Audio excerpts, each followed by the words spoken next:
Sekolah merupakan sebuah lembaga yang dirancang untuk pengajaran siswa dan siswi di bawah pengawasan guru. Tetapi sangat disayangkan, kenyataannya tempat yang seharusnya dijadikan tempat untuk membentuk karakter dan menimba ilmu, malah dijadikan tempat melakukan kekerasan. Mulai dari kekerasan kecil hingga besar. Dan juga sangat disayangkan, seseorang yang seharusnya dijadikan panutan seperti guru, seringkali terlibat dalam kasus kekerasan yang terjadi di sekolah. Seperti pada video ini yang memperlihatkan seorang guru sedang menampar beberapa siswa laki-laki berseragam SMA. Tidak jarang kekerasan juga dilakukan antara siswa dan juga siswi di sekolah, mulai dari siswa SMA, SMP. Halo, perkenalkan nama saya Petra Nigaluben Tobing. Di sini saya akan menjelaskan sedikit mengenai berita yang telah saya tampilkan sebelumnya. Kekerasan dalam pendidikan atau disebut dengan perundungan sering sekali didefinisikan sebagai penyalahgunaan kekuasaan secara sistematis oleh teman sebaya maupun juga yang berbeda usia. Hal ini diakui secara global sebagai masalah yang kompleks dan serius. Kekerasan pendidikan disebabkan oleh beberapa hal. Adapun yang pertama yaitu sebagai bentuk hukuman kepada siswa yang tidak memperhatikan saat pembelajaran atau melanggar peraturan dari guru. Bentuk hukuman berupa kekerasan seperti bermain fisik yang digunakan oleh guru meliputi mencubit, memukul, dan juga guru menggunakan kalimat kasar ketika memberikan hukuman kepada siswa. Lalu yang kedua, sebagai bentuk fenomena kenakalan remaja saat ini, perilaku siswa yang suka diatur, susah diatur, keras kepala, sulit dikenali, merokok, dan tidak menyelesaikan tugas dan melakukan bullying di lingkungan sekolah tersebut. Yang ketiga, disebabkan oleh seperti suasana belajar mengajar, keluarga, dan lingkungan.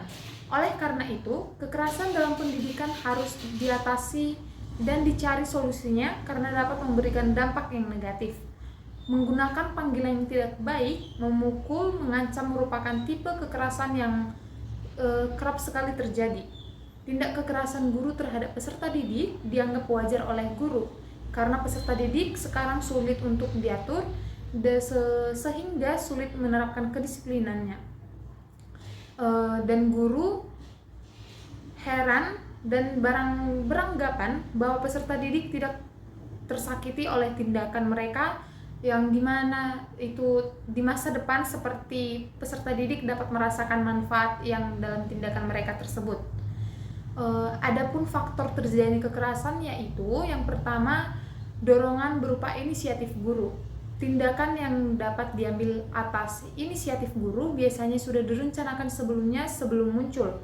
Yang kedua, memicu eksternal berupa perilaku siswa. Tindakan yang dihasilkan dari perilaku siswa biasanya bersifat kreatif dan karena itu tidak direncanakan karena penampilan dan sifat perilaku siswa yang tergantung pada konteks. Lalu, penyebab kekerasan dapat dilihat dari 3 sudut pandang, yaitu yang pertama, naluri memiliki anggapan bahwa setiap orang mempunyai dorongan untuk bersikap kasar, rentan terhadap kekerasan.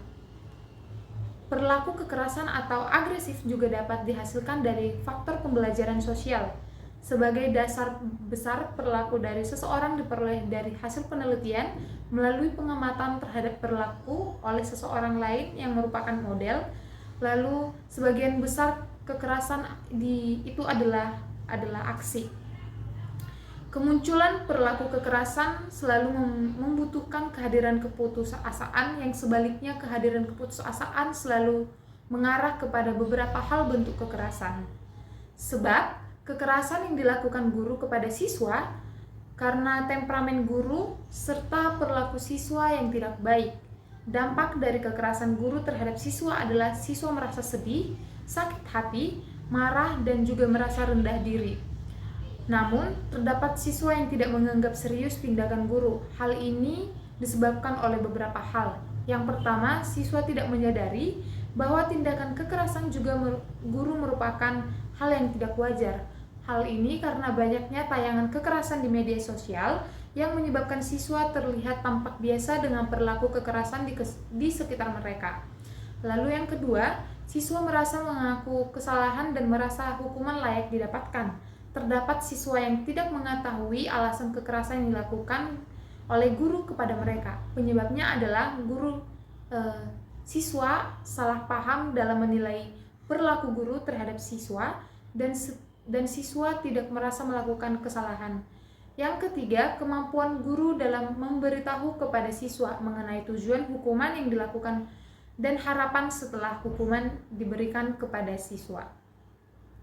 Adapun solusi untuk masalah ini yaitu penerapan pendidikan remaja di sekolah, promosi dan pengembangan pendidikan humaniora, sanksi yang ditentukan tergantung pada perilaku anak, memberikan bekal kepada guru terkait kekerasan, saran kepada siswa dan guru, dan tawaran bantuan kepada korban kekerasan.